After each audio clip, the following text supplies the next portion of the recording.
بسم الله. يا أيها المزمل قم الليل إلا قليلا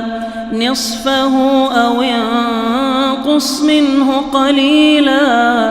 أو زد عليه ورتل القرآن ترتيلا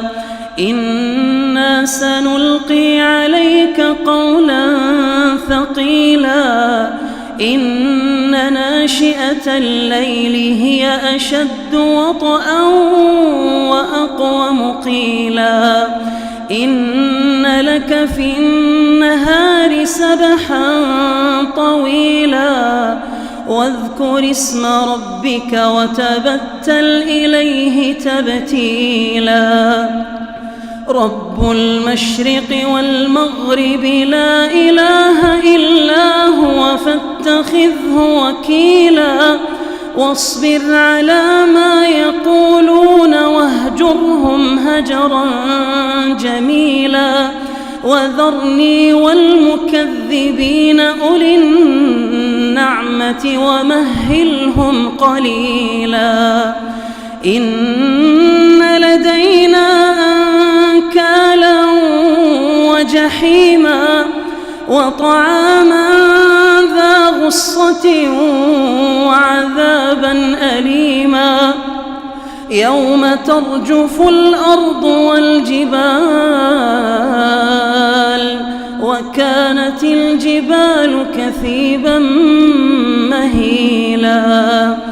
إنا أرسلنا إليكم رسولا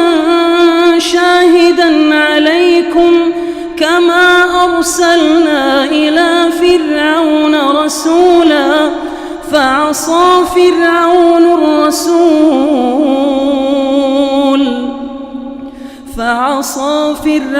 الرسول فأخذناه أخذا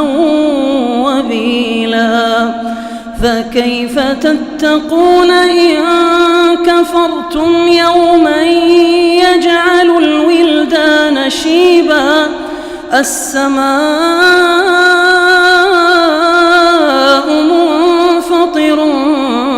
به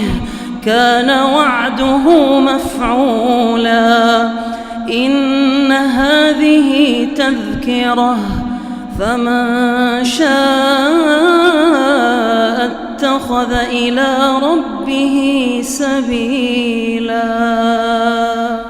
إن ربك يعلم أنك تقوم أدنى من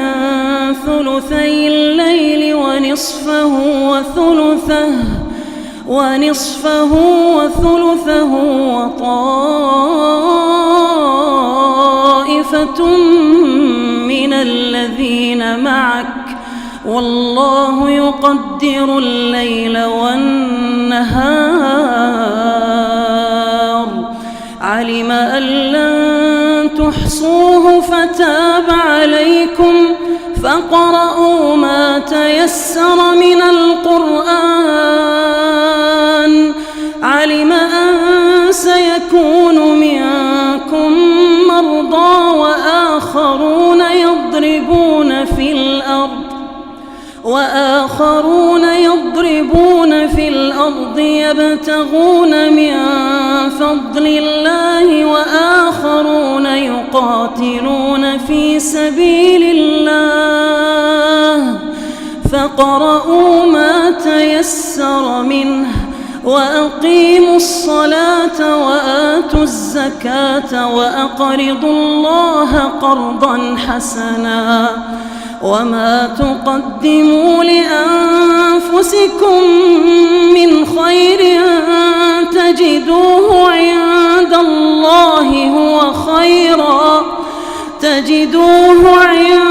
الله هو خيرا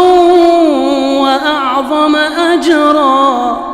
واستغفروا الله